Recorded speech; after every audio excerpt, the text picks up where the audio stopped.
ધોરણ 8ના વિદ્યાર્થીઓ, જય માતાજી. આપણે આજે સ્વાધ્યાય પોથીમાં એકમ કસોટી 2 એટલે કે પ્રકરણ 5 થી 8 આ એકમ કસોટી જે અંદર છે એની આપણે ચર્ચા કરવાની છે. પહેલા જોઈએ આપેલા વિકલ્પોમાંથી સાચો વિકલ્પ પસંદ કરીને લખો. તો અહીંયા પહેલો પ્રશ્ન છે, પૃથ્વીના આંતરિક ફેરફારના કારણે કઈ ઘટના સર્જાય છે? જવાબ, ભૂકંપ. બીજો વિકલ્પ છે, સુનામી લંબાઈ આશરે કેટલા કિલોમીટર જેટલી હોય છે? જવાબ, 700 થી 1600 કિલોમીટર. ત્રીજો વિકલ્પ, અંગ્રેજ કંપનીના શાસનથી ભારતની પરિસ્થિતિ કેવી થઈ? તો જવાબ, કંગાળ. 4, ભારતમાં કઈ ચીજોની આયાત થતી હતી? સોના ચાંદી. 5, ઠંડી આબોહવા વાળા દેશોમાં ગરમી મેળવવા માટે શું કરવામાં આવે છે? કાચ કે કાપડની છત. 6 નંબર, કયા પાકની ખેતીથી 15 કરોડ ટન મિથેન વાયુ બહાર ફેંકાય છે? તો ડાંગર. 7, કયા દેશનો પ્રત્યેક નાગરિક 20.6 મેટ્રિક ટન ગ્રીન હાઉસ વાયુ ઉત્સર્જન કરે છે? તો અમેરિકા. 8, લોકશાહીનું મુખ્ય લક્ષ્ય એટલે તો લોકોનું હિત સાધવું. 9, સંસદના ઉપલા ગૃહને કયા નામે ઓળખવામાં આવે છે? રાજ્યસભા. 10, રાજ્યસભાના સભ્યોની ચૂંટણી કોણ કરે છે? તો વિધાનસભામાં ચૂંટાયેલા સભ્યો. પ્રશ્ન જોઈએ આપણે. ગ્રીન હાઉસ ઇફેક્ટ એટલે શું? તો ઠંડી આબોહવાવાળા દેશોમાં સૂર્યતાપ ઓછો અનુભવાય છે, તેથી છોડ, શાકભાજી તથા વૃક્ષોનો વિકાસ અટકે છે. તેથી પર્યાપ્ત માત્રામાં ગરમી મળી રહે છે તેવી કૃત્રિમ વ્યવસ્થા કરવામાં આવે છે. તે માટે કાચ કે કાપડની છત બનાવવામાં આવે છે, જેને ગ્રીન હાઉસ ઇફેક્ટ કહેવામાં આવે છે. બીજો પ્રશ્ન, જ્વાળામુખી વિસ્ફોટ થવાનું મુખ્ય કારણ જણાવો. પૃથ્વીના પેટાળનું તાપમાન. બીજું, પ્રવાહી મેગ્માની ઉત્પત્તિ. 3, વાયુ અને વરાળનો ઉદ્ભવ. 4, મેગ્મા ભૂસપાટી તરફનું વહન. ત્રીજો પ્રશ્ન જોઈએ વિદ્યાર્થી મિત્રો, મુદ્દાસર. ભારતની લોકસભાના કાર્યો જણાવો.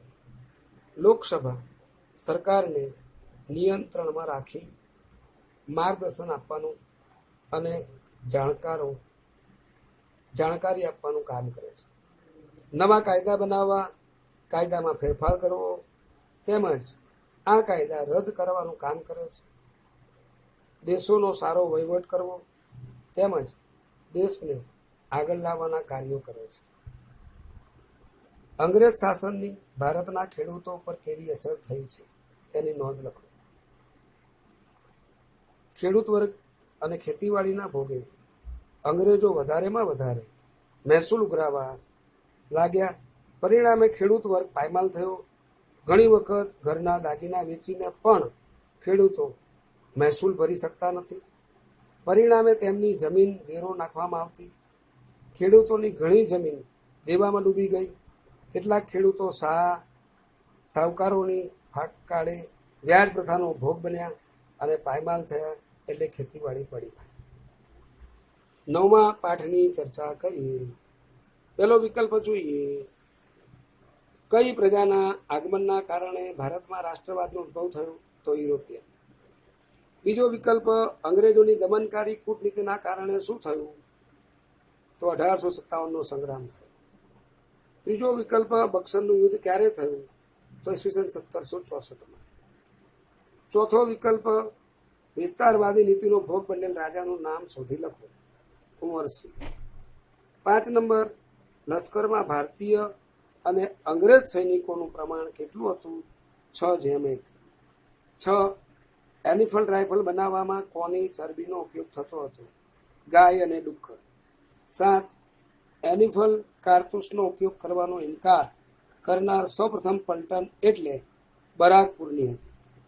8, એનિફલ રાઇફલનો ઉપયોગ કરવાનો વિરોધ કોણે કર્યો? જવાબ, મંગલ પાંડે. 9, મંગલ પાંડેની રાઇફલે કોને વીંધી નાખ્યું? મેજર હુસેનને. 10. મેરઠમાં સંગ્રામનું નેતૃત્વ કોણે સંભાળ્યું? તો જફર સાહેબ. 11. કાનપુરમાં કોણે સંગ્રામની આગેવાની લીધી? તો નાના સાહેબ પેશવાએ. 12. કયા રાજાએ હાથને કોણીમાંથી કાપી ગંગા નદીમાં પધરાવી દીધું? કુંવરસિંહ. 13. મહારાણી લક્ષ્મીબાઈ કયા પ્રદેશના વિરાંગના હતા? તો ઝાંસી. 14. તાત્યા ટોપે કઈ જગ્યાનું સેનાપતિ પદ સંભાળ્યું હતું? કાનપુર. 15. ગુજરાતમાં કયા લોકોનો સંગ્રામ 1 વર્ષ સુધી ચાલુ રહ્યો હતો? તો નાયકડા. 1-2 વાક્યના સવાલ જવાબ જોઈ લઈએ. હજી ઉપર એક પ્રશ્ન બાકી રહ્યો છે. અત્યારે જીવનના અંતિમ વર્ષો કયા ગાળ્યા હોવાનું મનાય છે? તો નવસારી. 1-2 વાક્યના સવાલ જવાબ. ભારતમાં રાષ્ટ્રવાદનો ઉદ્ભવ ક્યારે થયો હતો? તો ભારતમાં યુરોપીય પ્રજાના આગમન અને શાસક રીતે ભારતમાં બ્રિટિશ શાસનની નીતિના પરિણામે રાષ્ટ્રવાદનો ઉદ્ભવ થયો હતો. 2. 1857ના સંગ્રામનું મુખ્ય કારણ શું હતું? તો ભારતમાં અંગ્રેજોએ સત્તા મેળવવા માટે અપનાવેલી દમનકારી કૂટનીતિના કારણે ભારતમાં બહોળા પ્રમાણમાં ઊભી થયેલી અસંતોષ એ 1857ના સંગ્રામનું મુખ્ય કારણ હતું. 3. બક્સરના યુદ્ધમાં વિજય મળતા અંગ્રેજોએ કેવી નીતિ અપનાવી? બક્સરના યુદ્ધમાં વિજય મળતા અંગ્રેજોએ વિસ્તારવાદી નીતિ અપનાવી. 4. પાયદળના હિન્દી સિપાહીને માસિક પગાર કેટલો મળતો હતો? તો પાયદળના હિન્દી સિપાહીને માસિક પગાર ₹7 મળતો હતો. 5. 1857ના મે મહિનાની 31મી તારીખે શરૂ થયેલ સંગ્રામમાં કયા કયા રાજાઓ સામેલ હતા? તો સંગ્રામમાં નાના સાહેબ પેશવા, બહાદુર શાહ જફર, કુંવરસિંહ, અવધના નવાબ વગેરે રાજાઓ સામેલ હતા. 6. 1857ના સંગ્રામમાં સૈનિકો અને પ્રજા માટે કયા પ્રતીકો તૈયાર કરાવ્યા? તો સંગ્રામમાં સૈનિકો માટે રોટી અને પ્રજા માટે કમળના પ્રતીકો તૈયાર કરાવ્યા. 7. સંગ્રામના સમાચાર પહોંચાડવામાં કયા કયા લોકોએ મહત્વનો ભાગ ભજવ્યો હતો? સંગ્રામના સમાચાર પહોંચાડવામાં મૌલવી, પૂજારી, ભક્તો, ખેપિયાઓ, લોકનાયકો અને ઓલિયા તેમજ ભજનીકોએ મહત્વનો ભાગ ભજવ્યો હતો. 8. મંગલ પાંડેનો જન્મ ક્યાં અને કેવા કુટુંબમાં થયો હતો? મંગલ પાંડેનો જન્મ ઉત્તર પ્રદેશના બિલિયા વિસ્તારના નાગવા ગામમાં બ્રાહ્મણ કુટુંબમાં થયો હતો. 9. 1857ના સંગ્રામના પ્રથમ શહીદનું નામ લખો. 1857ના સંગ્રામના પ્રથમ શહીદ મંગલ પાંડે હતા. 10. કાનપુરમાં ક્યારે સંગ્રામ શરૂ થયો?